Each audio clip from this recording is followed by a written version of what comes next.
This is part 2 of Curse and Rituals. The book said that there are only 2 ways to end this curse. The first is to sacrifice someone, and the second is to accept challenges from demons and engage in a fight with them. Mary was reading everything in detail, and she sat there for hours. An old lady came and said, "Time is over." Mary was stuck with no response. The lady reassured her, saying, "You will find all your answers. Don't worry, girl." Mary looked at her for a couple of minutes. After a brief pause, the lady said, "You can bring it home." Mary agreed and went back home to read the entire book. She searched everything about the book on the internet but couldn't find anything. After some time, she realized she hadn't seen the name of the author, so she thought she could find more information with the author's name. When she checked the book, it said Emily Wayne as the author. According to the book, she had to perform a ritual while sleeping and summon the demon in her dream without chanting. When the demon appeared, she had to convince him to end the curse. Mary followed the instructions precisely. She entered a dream, and the demon appeared, saying, "You've missed your chance again." Mary was determined and replied, "I want to end this curse." The demon scoffed, saying, "This will only end with your death, and you can't escape it." Mary was resolute and challenged the demon to a game, saying, "If I win, you have to end this curse. If you win, you can take my life." The demon agreed, and said, "Let's start the game." With a determined heart, Mary and the demon began a high-stakes game in the dream world.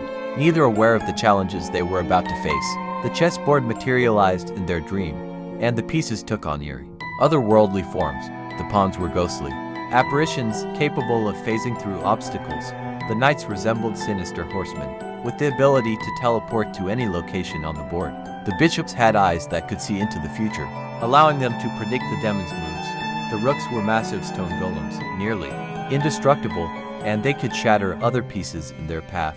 The queens were dark sorceresses, wielding powerful magic that could manipulate the very essence of the dream world, while the kings were ancient, wise beings with the power to shield their allies from harm.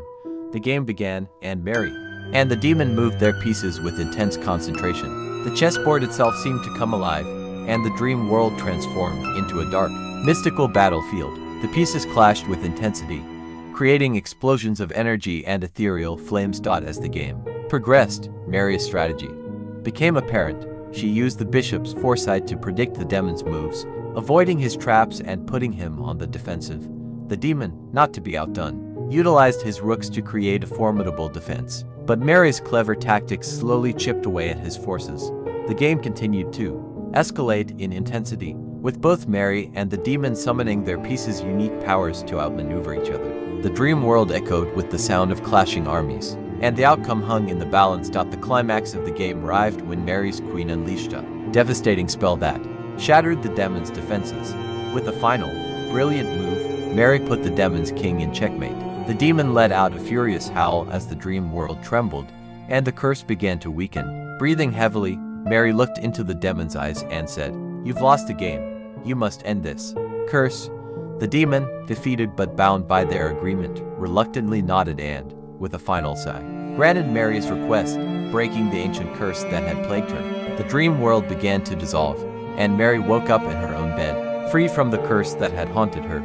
The thrill of the supernatural chess game would stay with her as a reminder of the extraordinary challenge she had overcome. As Mary returned to the library to return the book, a sense of relief washed over her, knowing the curse had been broken. But when she inquired about the old lady, a mysterious man now stood behind the counter. Startled, she asked, "Do you know the lady who used to work here?" The man's gaze darkened as he responded, "She's gone. Lost in a tragic car accident many years ago. But I knew her well. It wasn't a mere accident. You know, she was taken from us by a demon." Mary's eyes widened in shock as her heart raced. The revelation sent shivers down her spine, and she stammered, "A demon? Are you sure?"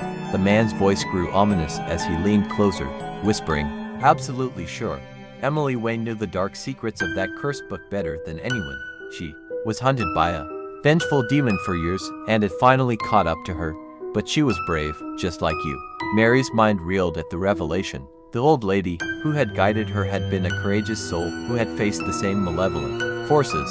With a trembling voice, she asked her final question. What was her name? The man in the library fixed her with an intense stare and whispered, "Her name was Emily Wayne." The revelation left Mary with a profound sense of connection to the enigmatic lady who had helped her. She couldn't help but wonder how many others had been saved by Emily's knowledge and bravery. In the face of supernatural darkness,